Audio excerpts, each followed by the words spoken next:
नमस्कार. आज आपल्यासोबत आहेत ज्येष्ठ गुंतवणूक तज्ज्ञ श्रीधर कुलकर्णी आणि आज आपण या दिवाळी पाडव्याच्या अनुषंगाने त्यांच्याशी बोलणार आहोत म्युच्युअल फंड आणि म्युच्युअल फंडमधील SIP या विशेष योजनेबद्दल. कुलकर्णी सर, आपलं स्वागत आहे. नमस्कार. आपल्याला या दिवाळीच्या भरपूर शुभेच्छा. सर्वांना शुभेच्छा. कुलकर्णी सर, SIP म्हणजे काय? म्युच्युअल फंडमध्ये खास करून या 10 वर्षांमध्ये SIP हे जास्त पॉप्युलर झालेलं आहे. SIP म्हणजे दुसरे काही नसून आपण पोस्टात किंवा बँकेत रिकरिंग डिपॉझिट करतो त्याच्यासारखंच असतं. फक्त त्याच्यातील बरेचसे तोटे ह्याच्यात काढून टाकण्यात आलेले आहेत आणि खास करून शेअर मार्केटमध्ये किंवा इतर स्वरूपाच्या इन्व्हेस्टमेंट म्युच्युअल फंडात होत असल्यामुळे त्याचा फायदा हा गुंतवणूकदारांना SIPच्या माध्यमातून घेता येत असतो. कुलकर्णी सर, मला एक सांगा की SIP ची सुरुवात नेमकी कधी झाली? SIPची सुरुवात नेमकी कधी झाली असं सांगणे थोडंसं मुश्किल आहे, परंतु साधारण 2000 सालापासून याच्यामध्ये गुंतवणूकदारांनी रुची दाखवलेली पाहण्यास मिळत आहे. त्याच्यापूर्वी SIP एवढी पॉप्युलर नव्हती. कुलकर्णी सर, ही जी SIP आता मार्केटमध्ये लोकांच्यात खूप क्रेज आहे. सामान्य लोक एकमेकांना विचारतात की तू SIP केलीस का, मी SIP केली, हे केली. ही SIP ची नेमकी गरज का निर्माण झाली? आपण बघतोय की महागाई ही देशामध्ये 7 ते 8% वाढत आहे आणि SIP हे असं प्रॉडक्ट आहे की ज्याच्यामध्ये महागाईपेक्षा जास्त रिटर्न मिळण्याची शक्यता आहे. दुसरं असं की SIP मध्ये थोडी रक्कम इन्व्हेस्ट करायची असते. त्याचा लॉंग फॉर्म आहे सिस्टमॅटिक इन्व्हेस्टमेंट प्लॅन. अगदी 100 रुपयापासून सुद्धा गुंतवणूकदार याच्यामध्ये इन्व्हेस्टमेंट करू शकतात. त्यामुळे ही संकल्पना मध्यमवर्गीय किंवा कनिष्ठ मध्यमवर्गीय जास्त लोकप्रिय होताना दिसत आहे. कुलकर्णी सर, मला एक सांगा, SIP ही जी कल्पना आहे ही फक्त म्युच्युअल फंड्स मध्ये आहे की गुंतवणुकीच्या अन्य संधीमध्ये सुद्धा आहे?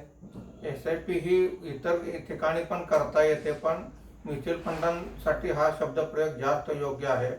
SIP करताना तुम्ही इक्विटी स्कीममध्ये करू शकता, डेब्ट स्कीममध्ये करू शकता. अलीकडच्या या 4-5 वर्षांमध्ये गोल्ड आणि सिल्वरमध्ये सुद्धा SIP करण्याचे प्रमाण वाढलेले आहे. आणि आपल्याकडे ज्या SIPs होतात म्युच्युअल फंड्स मध्ये, त्याच्यात किमान रक्कम किती असते, कमाल किती असते, काय सांगू शकाल? SIP मध्ये किमान रक्कम 100 रुपये असते. सर्व कंपन्या म्युच्युअल फंडच्या नॉर्मली 100 आणि 100 रुपयाच्या पटीत SIP च्या रिक्वेस्ट स्वीकारत असतात. जास्त रकमेवर शक्यतो कोणतेही बंधन आत्ता तरी नाही. काही स्पेसिफिक कंपन्यांनी त्या एखाद्या स्पेसिफिक स्कीमसाठी बंधन लावलेलं असू शकतं, परंतु SIP साठी आता सर्वसाधारणपणे बघितलं तर मॅक्झिममचं कोणतंही बंधन नाही. छान. म्हणजे सामान्यातला सामान्य माणूस सुद्धा SIP करू शकतो. बरोबर आहे. आणखीन त्याच्यासाठी आता ऑनलाईनची सुद्धा सोय झालेली आहे. गुंतवणूकदारांना म्युच्युअल फंडच्या ऑफिसमध्ये येणं किंवा डिस्ट्रीब्युटरकडे जाणं याच्यापेक्षा ते ऑनलाईन सुद्धा करू शकतात. KYC प्रोसेस एक म्युच्युअल फंडमध्ये SIP सुरू करण्यासाठी करायला लागते, ती सुद्धा ऑनलाईन करता येते. म्युच्युअल फंड हे सर्वात लो कॉस्ट प्रॉडक्ट आहे आणि SIP हे त्याच्यापेक्षा अतिशय चांगलं माध्यम आहे. कुलकर्णी साहेब, SIP ही ग्रामीण भागातल्या लोकांना करायची असेल की जिथं इंटरनेट नाही, ऑनलाईनची सुविधा नाही, वेबसाईटचं कुठलं काही ज्ञान नाही, अशा लोकांना ती SIP कशी करता येईल? एक तर त्यांना आधार पॅन लिंक असेल तर इंटरनेटच्या माध्यमातून किंवा ऑनलाईन पण SIP करता येऊ शकते. दुसरं असं की त्यांच्याकडे जर इंटरनेट नसेल किंवा इतर काही अडचण असेल तर चेकद्वारे सुद्धा आपण SIP करू शकतो. आता गेली 30 ते 32 वर्ष आपण म्युच्युअल फंड इंडस्ट्रीत काम करताय, तर त्या अनुषंगानं मला विचारायचं आहे की आपले जे गुंतवणूकदार आहेत त्यापैकी जास्तीत जास्त अशी किती मोठ्या रकमेची SIP आपल्याकडे आहे? आमच्याकडे आम्ही आता गेले 35 वर्ष जवळजवळ काम करतोय. सर्वात मोठ्या SIP महिन्याला 2.5 लाख 3 लाख रुपयापर्यंतच्या सुद्धा आहेत. एवढ्या मोठ्या रकमेच्या पण SIP सुरू आहेत. सर्वात कमी म्हटलं तर 100 रुपयाच्या सुद्धा काही SIP आमच्याकडे सुरू आहेत. आता SIP ज्या वेळेला जी कन्सेप्ट बाजारात आली, सिस्टमॅटिक इन्व्हेस्टमेंट प्लॅन, त्यावेळी असणारं SIPचं स्वरूप आणि आजच्या घडीला असणारं SIPचं स्वरूप याच्यात काय बदल जाणवत आहेत? जेव्हा SIP ही कन्सेप्ट म्युच्युअल फंडमध्ये लोकप्रिय व्हायला सुरुवात झाली तेव्हा ऑनलाईन किंवा आत्ताच्या सारखे प्रकार उपलब्ध नव्हते. तेव्हा पोस्ट डेटेड चेक घेतले जायचे, पुढच्या तारखेचे 12-24 असे चेक घेतले जायचे आणि म्युच्युअल फंड कंपन्या त्या त्या तारखेला ते चेक बँकेमध्ये डिपॉझिट करायचे. नवीन सिस्टीममध्ये पोस्ट डेटेड चेक ही कन्सेप्ट शक्यतो कोण वापरत नाही. नेट बँकिंगद्वारे तुम्ही SIP रजिस्टर करू शकता. जीपे, फोनपे या UPI ॲपद्वारे सुद्धा SIP करता येते. एकंदरीत सर्व साधी सोपी प्रोसेस आता म्युच्युअल फंडमध्ये SIP करण्यासाठी झालेली आहे. अरे वा, छान. म्युच्युअल फंडात SIP करणं ही आता अतिशय सोपी प्रोसेस झाली आहे असं आपण म्हणता. त्या अनुषंगानं मला विचारायचं आहे की कोणताही सामान्य गुंतवणूकदार जेव्हा SIP करतो किंवा SIP करण्याविषयी तो काही विचार करतो त्यावेळेला त्याला त्या SIP मधून काय काय फायदे मिळू शकतात? सर्वात महत्त्व म्हणजे SIP सुरू करताना गोल बेस SIP जर केली तर जास्त फायदे मिळू शकतात. गोल बेस म्हणजे एक 7-8 वर्षाचा मुलगा आहे तर 18 वर्षानंतर त्याच्या शिक्षणासाठी रक्कम लागणार असेल तर ती तुम्ही SIPच्या माध्यमातून थोडी थोडी रक्कम साठवून ठेवू शकता. मुलीचे लग्नाचे असेल तरी सुद्धा जेवढा पिरियड आहे तेवढ्या पिरियडसाठी तुम्ही SIPच्या माध्यमातून रक्कम साठवू शकता. रिटायरमेंट पेन्शन फंड्स असतात त्याच्यामध्ये तुम्ही पेन्शनसाठीची रक्कम साठवू शकता. एकंदरीत SIP हे थोडे थेंबे थेंबे तळे साचे या स्वरूपाने काम करत असते. जेवढा पिरियड तुम्ही जास्त घेऊ शकाल तेवढे रिटर्न्स मिळायचे चान्सेस जास्त राहत असतात. अरे वा, छान. अतिशय योग्य. थेंबे थेंबे तळे साचे. या अनुषंगानं मला आपल्याला असं विचारायचं आहे, जे आपण गोल बेस मगाशी जो उल्लेख केला, मी एक आपल्याला उदाहरण देतो. आपण कृपया त्याचं एक्सप्लेनेशन आमच्या सर्व रसिकांना द्यावं. की असं आपण गृहीत धरूया की एका व्यक्तीला की ज्याचं वय आज रोजी 40 वर्ष आहे आणि त्याला रिटायरमेंट त्याची 60व्या वर्षी घ्यायची आहे आणि तिथून पुढं लाईफ लॉंग त्याला दर महिन्याला 1,000 रुपयाचं उत्पन्न हवं आहे. तर या दृष्टीनं SIPच्या माध्यमातून तो हे त्याचं गोल कसं अचीव करू शकेल? सर्वात म्हणजे 40 वर्ष वय असेल तर 60 वर्ष म्हटलं तर 20 वर्ष पिरियड राहतो. 20 वर्ष महिन्याचे वर्षाचे 12 महिने म्हटलं तरी जवळजवळ 360 महिने पिरियड त्याच्यामध्ये मिळतो. या 360 महिन्यामध्ये जेवढी तुम्ही रक्कम भराल ती ॲक्युम्युलेट होत जाते. शेअर मार्केटच्या चढउतारानुसार युनिट मिळत जातात आणि 58 वर्षानंतर जे व्हॅल्युएशन असेल त्याच्यानंतर तुम्ही एक ठराविक दराने सिस्टमॅटिक विड्रॉल प्लॅन सुद्धा घेऊ शकता. छान. आता या ज्या SIPs केल्या जातात यासाठीचा जो काही कालावधी असतो तो किमान किती असतो, कमाल किती असतो आणि मध्येच SIP बंद करता येते का, या अनुषंगानं थोडं सांगा. सर्व म्युच्युअल फंड कंपन्यांमध्ये SIPचा किमान कालावधी 6 महिने तरी गृहीत धरलेला आहे. परंतु इमर्जन्सी असेल तर सुरू केल्यावर कधीही 8-15 दिवसात आपण बंद करू शकतो. मॅक्झिमम कालावधी पूर्वी 2099 सालापर्यंत होता, परंतु आता मॅक्झिमम कालावधी 30 वर्षापर्यंत आपण घेऊ शकतो. 30 वर्षाच्या पुढची एखाद्याला हवी असेल तर त्याला ती मिळू शकते का? आता नाही मिळू शकत. त्याच्यामध्ये 30 वर्षानंतर पुन्हा तर पुढे 30 वर्ष पुन्हा एक्सटेंड करू शकतो. अच्छा. आता हा झाला एक कालावधीचा भाग. SIP मधून मिळणारे जे काही रिटर्न्स असतात, नक्कीच की लोक जी गुंतवणूक करतात ते चांगले रिटर्न्स मिळावेत या अपेक्षेनं करत असतात. त्या अनुषंगानं थोडी माहिती सांगा. म्युच्युअल फंडच्या ज्या इक्विटी स्कीम्स असतात त्याच्यामध्ये रिटर्न्स हे चांगले मिळालेले बघण्यात आलेले आहेत. याच्या संदर्भात रिटर्न्सवर आपण ओपनमध्ये चर्चा करू शकत नाही, पण सर्वांनी गुगल किंवा कुठेही सर्च केलं तर एखाद्या म्युच्युअल फंडचे पडलेले रिटर्न्स लोकांना गुंतवणूकदारांना बघण्यास मिळू शकतात. डेट फंडमध्ये पण SIP करता येतात. त्याचे रिटर्न्सही मर्यादित राहतात. गोल्ड आणि सिल्वरमध्ये जे SIP करतात त्याचे रिटर्न्स हे गोल्ड आणि सिल्वरच्या प्राइसेस जशा कमी जास्त होतात किंवा त्यानुसार त्यांचे रिटर्न्स मिळालेले बघण्यास मिळतात. अच्छा. आता आपण सांगितला की इक्विटी मधले रिटर्न्स वेगळे आहेत, डिबेंचर्स मधल्या SIPचे रिटर्न्स वेगळे आहेत, गोल्ड आणि सिल्वर मधल्या फंड्सचे रिटर्न वेगळे आहेत. माझा प्रश्न असा आहे की कुठल्या प्रकारच्या गुंतवणूकदारांनी इक्विटी घ्यावी, कुठल्या प्रकारच्या गुंतवणूकदारांनी डिबेंचर्स मधल्या SIP घ्याव्यात आणि कोणी गोल्ड सिल्वर घ्याव्यात? याच्यामध्ये सर्व गुंतवणूकदारांना कोणत्याही ह्याच्यात इन्व्हेस्टमेंट करायला अलाउड आहे, करू शकतात. पण खास करून सिनियर सिटीजन लोकांनी इक्विटी स्कीम घेण्यापेक्षा हायब्रिड स्कीम्स असतात त्याच्यामध्ये SIP घ्यायला हरकत नाही. तरुण गुंतवणूकदार आहेत त्यांनी प्युअर इक्विटी ॲग्रेसिव्ह फंड घ्यायला हरकत नाही. व्यापारी वर्ग असतो, एक ठराविक काळानं रक्कम लागणार असते, सीझनसाठी रक्कम लागणार आहे, त्यांना डेप फंडच्या SIP चांगल्या असतात. खास करून यंग जनरेशन आहे त्यांचा अलीकडच्या काळात गोल्ड आणि सिल्वरकडे ओढा वाढलेला आहे, त्याच्यामध्ये सुद्धा ते SIP करू शकतात. सर्वसाधारणपणे गुंतवणूकदारांची रिस्क घेण्याची किती कपॅसिटी आहे, त्याला गुंतवणुकीबद्दल किती माहिती आहे आणि त्याची गरज काय आहे, त्याची आवश्यकता काय आहे, तो किती पिरियड थांबणार आहे याचा विचार करून SIP मध्ये इन्व्हेस्टमेंट करता येते. छान. आता आपण सांगितला की रिस्क घेण्याची कॅपॅसिटी किती आहे, हा भाग गुंतवणुकीच्या अनुषंगाने एक महत्वाचा घटक आहे. मग या दृष्टीनं विचार करत असताना रिस्क घेण्याची कॅपॅसिटी हे नेमकं कसं ठरवलं जातं? रिस्क घेण्याची कपॅसिटी याचा अर्थ असं की शेअर मार्केटमध्ये जोखीम असते. म्युच्युअल फंडच्या इक्विटी स्कीम या शेअर मार्केटमध्ये इन्व्हेस्टमेंट करत असतात, वेगवेगळ्या कंपन्यांचे शेअर्स घेत असतात, काही पैसे डिपॉझिट्समध्ये डेप्टमध्ये पण असतात, पण मॅक्झिमम ही शेअर बाजाराच्या कंपन्यांमध्ये इन्व्हेस्टमेंट असते. सर्वसाधारण सिनियर सिटीजन्स वगैरे असतील तर त्यांनी शेअर बाजाराची रिस्क न घेता मगाशी सांगितल्याप्रमाणे हायब्रिड फंड घेणं जास्त योग्य होईल. ज्याला शेअर बाजार किंवा इतर सर्व गोष्टींची माहिती आहे, सर्व आर्थिक गोष्टींची माहिती आहे, ते अग्रेसिव्ह स्कीम पण घेऊ शकतात. छान. ही जी SIP म्हणून जी कन्सेप्ट बाजारामध्ये आज खूप लोकांच्यात लोकप्रिय झालेली आहे, आज तळागाळातल्या लोकांपासून ते मोठ्या उद्योगपतींपर्यंत सर्वजण SIP मध्ये गुंतवणूक करतो, SIPच्या माध्यमातून म्युच्युअल फंडात गुंतवणूक करतो. मला असं विचारायचं आहे की SIP ही जी काही गुंतवणुकीचा प्रकार आहे, हा नेमका वर्कआउट कसा होत असतो?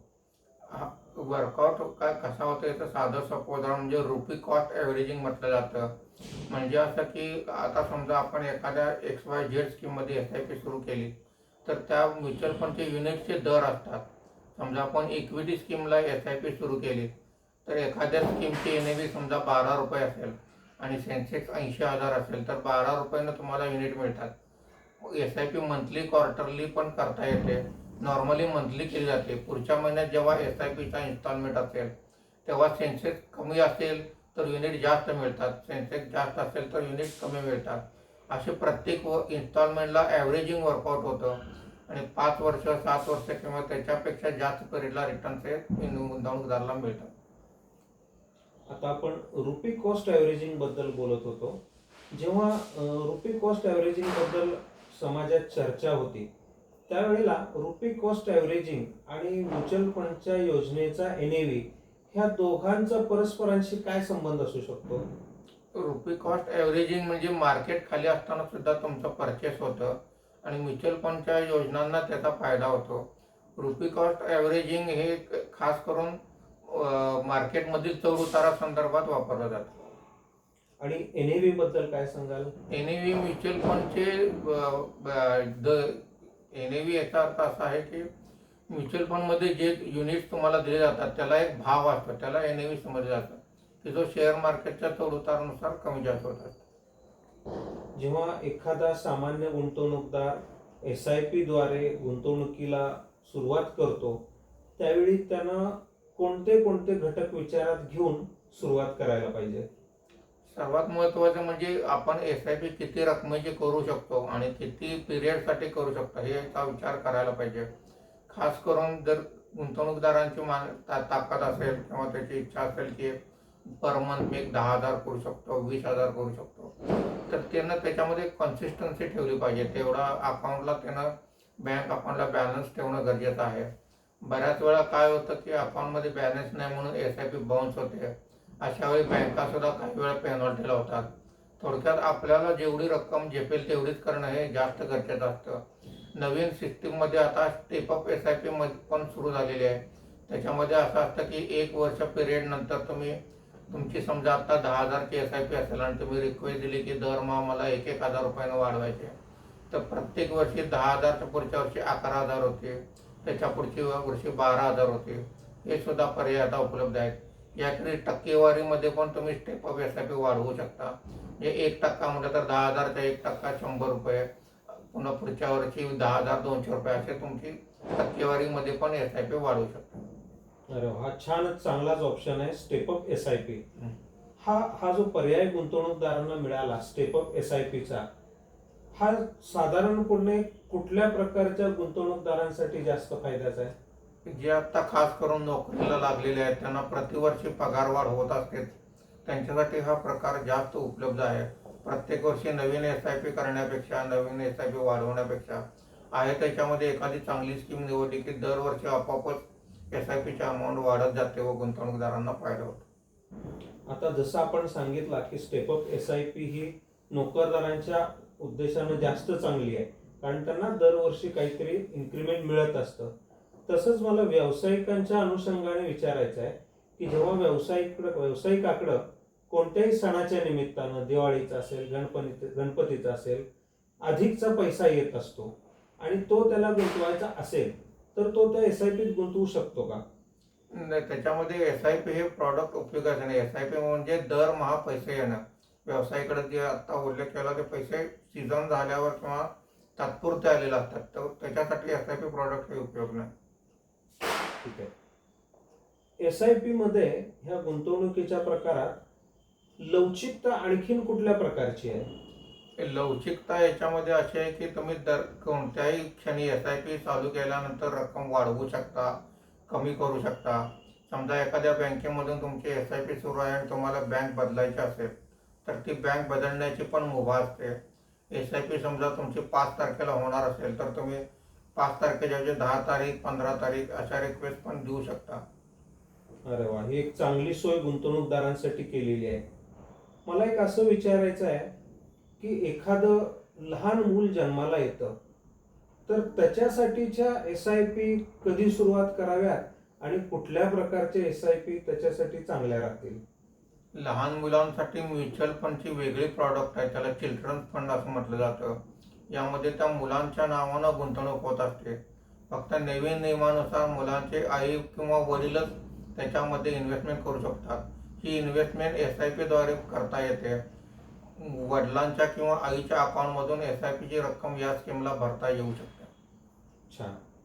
आता जेव्हा लहान मुलांच्या नावानं आपण SIPच्या माध्यमातून गुंतवणूक करतो, ही गुंतवणूक त्या मुलाचे आई वडील करू शकतात, भाऊ बहीण करू शकतात, त्याचे नातेवाईक करू शकतात, याबद्दलच्या काय तरतुदी आहेत? नाही, नवीन नियमानुसार फक्त आई वडीलच करू शकतात. आजी आजोबा, नाही, बाकी कोणाला परवानगी नाही. अन्य कुठल्याही नातेवाईकांना लहान मुलासाठीची परवानगी नाही गुंतवण्याची? नाही. मला आपल्याला एक विचारायचं आहे की SIPच्या अनुषंगानं बाजारात लोकांच्या मनात काही विचार आहेत, ते योग्य आहेत की अयोग्य आहेत हे आपण थोडंसं विस्तृत सांगावं. असं एक समाजात म्हटलं जातं की SIPच्या माध्यमातून गुंतवणूक केली की तुम्हाला परताव्याची हमी मिळते, अमुक इतक्या टक्क्याचा परतावा निश्चित मिळेल अशी हमी मिळते. हे खरं आहे का? नाही, म्युच्युअल फंड मधील कोणत्याही गुंतवणुकीला परताव्याची हमी दिली जात नाही. परतावा हा मार्केट रिलेटेड असतो. मार्केट जसे चालेल त्याप्रमाणे परतावा मिळत असतो. सर्वसामान्यपणे आपण असं म्हणू शकतो की म्युच्युअल फंड हे एक्सपोर्ट लोकांकडून चालवले जात असल्यामुळे मार्केटपेक्षा चांगला परतावा मिळू शकेल. अच्छा. दुसरं एक असं समाजात SIP बद्दलचा समज आहे की ज्यांना फक्त दीर्घकालीन उद्देश साध्य करायचे आहेत, जसं आपण सुरुवातीला सांगितलं गोल बेस्ड, ज्यांचे दीर्घकालीन उद्देश आहेत त्यांनीच फक्त SIP करावी. असं काही नाही आहे. एस आय पी कोणीही सर्वसामान्य करू शकतो. दरवर्षी काही परदेशात जाणारे पर्यटक पण असतात, ते सुद्धा 1 वर्षाची पण एस आय पी करू शकतात. साठलेले पैसे घेऊन ते वापरू शकतात. किंवा दरवर्षी काहीतरी कार्यक्रम असतात त्याच्यासाठी पण एस आय पी सुरू करता येते. दीर्घकालीन असं काही नाही, कोणत्याही कारणासाठी करता येते. अच्छा. आणखीन एक समाजामध्ये अशी लोकांच्या चर्चा असते की SIP ही फक्त लहान गुंतवणूकदारांसाठीच आहे, मोठ्या गुंतवणूकदारांसाठी SIP नाही आहे. खरं आहे काय? तसं नाही आहे. लहान गुंतवणूकदारांच्या बरोबर मोठ्या गुंतवणूकदारांसाठी सुद्धा ती तितकीच फायद्याची आहे. समजा आपण गृहीत धरलं की एका माणसा इन्व्हेस्टरकडे समजा 1 कोटी रुपये आहे तर त्याने लमसम समजा शेअर मार्केटच्या एखाद्या स्कीममध्ये टाकले तर त्याच्यामध्ये रिस्क ही मोठ्या प्रमाणावर आहे. तेच त्याने 1 कोटी रुपये समजा सेव्हिंगला जरी ठेवले किंवा व्यवस्थित नियोजन केलं आणि दरमहा समजा 10 लाखाची SIP केली तरी सुद्धा त्याची रिस्कही कमी होते आणि त्याला रिटर्न्स मिळायचे चान्सेस जास्त राहतात. अच्छा, मला एक सांगा, SIP मधील गुंतवणूक आणि टॅक्सेशन याबद्दलच्या तरतुदी काय आहेत? SIP मध्ये गुंतवणूक ही म्युच्युअल फंड मधील इन्व्हेस्टमेंटच समजली जाते आणि त्याला म्युच्युअल फंड संदर्भातीलच टॅक्सेशन लागतात. इक्विटी फंडांसाठी short term gain, long term gain हे टॅक्सेशन आहेत. डेट फंडांसाठी तसेच आहेत. खास करून म्युच्युअल फंडमध्ये SIP या इक्विटी फंडांमध्ये केले जातात. त्यामुळे त्याचं टॅक्सेशन सांगायचं तर 1 वर्षानंतर जेवढे युनिट तुम्ही काढलेले तुमचे जमा असतात, 1 वर्षानंतर जे तुम्ही विड्रॉल केले तर टोटल जे तुमचं प्रॉफिट झालेलं असतं त्याच्यामध्ये इतर तुमचे म्युच्युअल फंड गुंतवणूक, शेअर मार्केट गुंतवणूक हे सगळ्याचा टोटल प्रॉफिट धरला जातो. असा जर प्रॉफिट 1,25,000 पर्यंत आला तर त्याच्यावर कोणताही टॅक्स लागत नाही. Long term capital gain tax म्हटला जातो, तो पूर्णपणे एक्झम्प्ट आहे. आणि जर नफा 1,25,000च्या पुढे गेला तर जो नफा होईल त्याच्यावर 12.5% टॅक्स आहे. शॉर्ट टर्मचा टॅक्स शक्यतो कोण SIP मध्ये शॉर्ट टर्म मध्ये कोण रक्कम विड्रॉल करत नाही, त्यामुळे त्याच्याविषयी न बोललेलं बरं. अच्छा, आता गुंतवणूकदार जो त्याची रक्कम SIPच्या माध्यमातून एखाद्या योजनेत म्युच्युअल फंडाच्या गुंतवतो तेव्हा त्या गुंतवणुकीला काही फायदा मिळतो का इन्कम टॅक्सचा? म्युच्युअल फंड कंपन्यांना वेगवेगळे फायदे असतात, इन्कम डिस्ट्रीब्युशन टॅक्स किंवा इतर काही असतात, पण त्याच्याशी इन्व्हेस्टरला काही तितकंच स्वारस्य नसतं. कारण पूर्वी आम्ही असं ऐकून होतो की काही म्युच्युअल फंड्सच्या योजना असायच्या की ज्या स्पेसिफिक टॅक्स सेव्हिंग साठीच असायच्या. अशा काही योजना आहेत का आणि त्याच्यात SIP करता येते का? टॅक्स सेव्हिंगचे स्कीम असतात पण त्या गुंतवणूकदारांसाठी असतात. त्यांना म्युच्युअल फंड कंपन्या ते फक्त प्रॉडक्ट लॉन्च केलेलं असतं, त्याच्यामध्ये गुंतवणूकदार SIP करू शकतात. पण आपल्याला माहित आहे की आता 12 लाखापर्यंत इन्कम हे जवळजवळ टॅक्स फ्री केलेलं आहे आणि न्यू रिजिममध्ये सवलती पण फारशा मिळत नाहीत. त्यामुळं गेल्या वर्षापासून टॅक्स सेव्हिंग प्लॅनमध्ये SIP करण्याचं प्रमाण हे बरंच कमी झालेलं आहे. तरी सुद्धा जर कोणी टॅक्स सेव्हिंग प्लॅनमध्ये SIP केली तर त्याचा नियम असा आहे की प्रत्येक इन्स्टॉलमेंटला 3 वर्ष लॉक इन पिरियड असतो. ELSS स्कीममध्ये 3 वर्ष लॉक इन पिरियड हा कंपल्सरी आहे.